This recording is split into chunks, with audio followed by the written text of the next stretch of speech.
રાણી પદ્માવતીની અમર કહાની। એક સમયની વાત છે।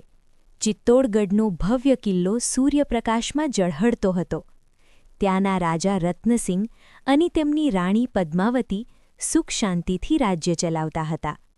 રાણી પદ્માવતી માત્ર સુંદર જ નહોતી, પરંતુ બુદ્ધિ અને સાહસમાં પણ અદ્વિતીય હતી। તેમની સુંદરતાની ચર્ચા આખા ભારતભરમાં થઈ રહી હતી। એક દિવસ આ વાત અલાઉદ્દીન ખિલજીના કાન સુધી પહોંચી।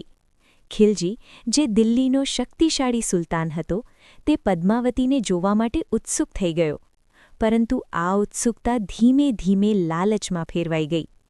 મારે પદ્માવતીને મેળવવી જ છે, ખિલજીએ મનમાં ઠાન્યું। થોડા જ સમયમાં ખિલજીએ ચિત્તોડગઢ પર ચઢાઈ કરી। યુદ્ધ શરૂ થયું। ઘણા દિવસો સુધી યુદ્ધ ચાલ્યું, પણ કિલ્લો મજબૂત હતો।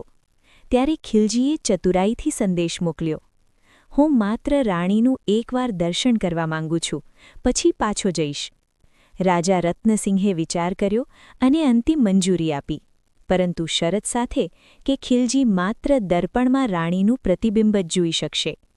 જ્યારે ખિલજીએ દર્પણમાં પદ્માવતીનો પ્રતિબિંબ જોયો, ત્યારે તેની લાલસા વધુ વધી ગઈ।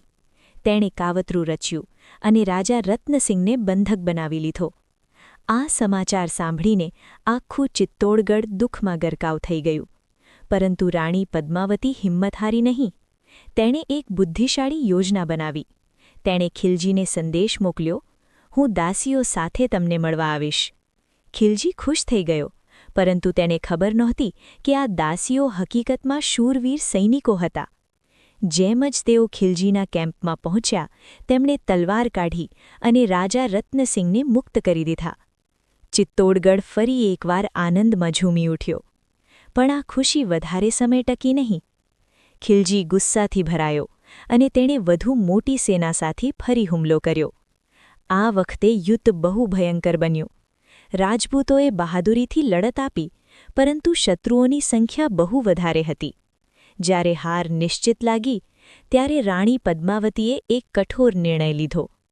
આપણા સન્માનથી મોટું કંઈ નથી, તેણે કહ્યું। કિલ્લાની અંદર અગ્નિ પ્રગટાવવામાં આવી। રાણી પદ્માવતી અને અનેક રાજપૂત સ્ત્રીઓએ પોતાના ગૌરવને બચાવવા માટે અગ્નિમાં પ્રવેશ કર્યો। આ દ્રશ્ય દિલ દહોડી નાખે એવું હતું, પણ એ સાથે જ તે સાહસ, સન્માન અને આત્મગૌરવનું અદ્વિતીય ઉદાહરણ બની ગયું। આજે પણ ચિત્તોડગઢનો કિલ્લો આ ગાથાને યાદ કરીને ગૌરવ અનુભવે છે, અને રાણી પદ્માવતીનું નામ સદાકાળ માટે ઇતિહાસમાં અમર બની ગયું છે।